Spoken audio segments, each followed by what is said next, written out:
Hello to you who are curious about AI. I'm Dr. Pepper.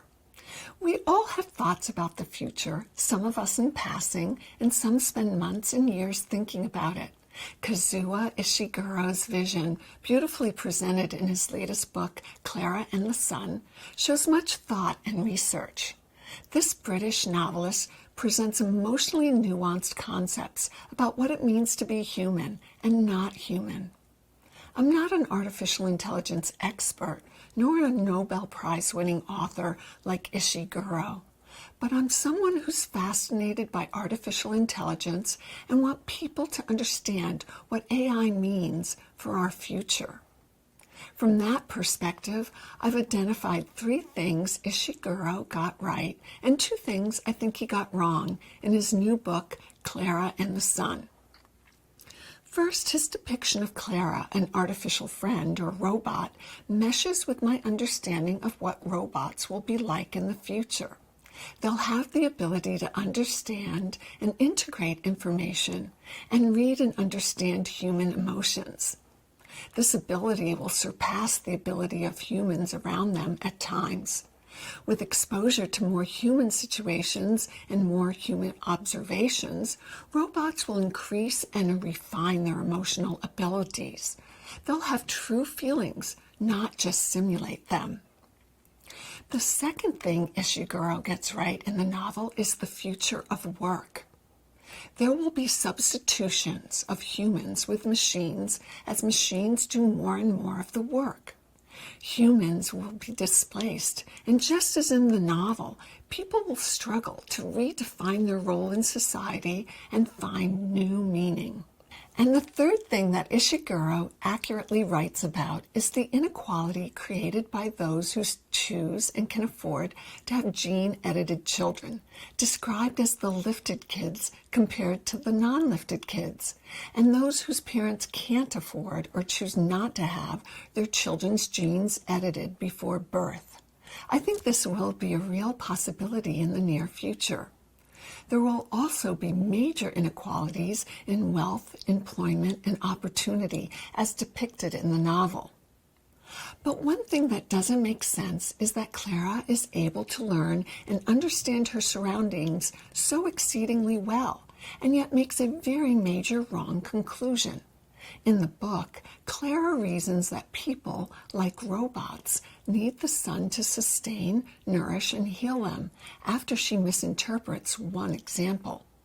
In the future, robots will have onboard databases that would have quickly given Klara correct information about how humans die from illnesses different than robots. This part of the plot did not seem to fit. Even more frustrating and inaccurate, I think, is how the author depicts immortality in the future. The longevity culture thrives today, so we know it will be prominent in the decades ahead.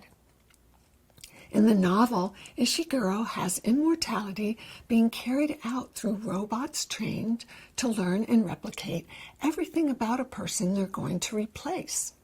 Klara has the ability to exactly replicate the way a human speaks, walks, and sees the world.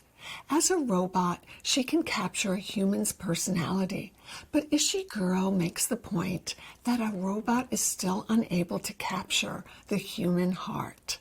Established futurists even today have said that in the future we'll achieve immortality in a different way.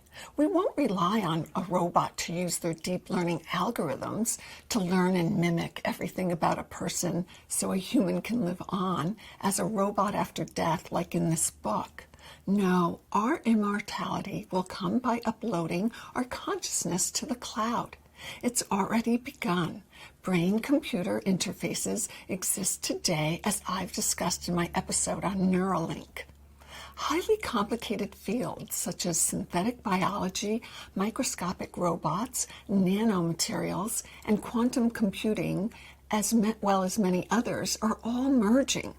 It's inevitable that we'll have the capability to connect our neocortex and the totality of who we are to a dedicated computer.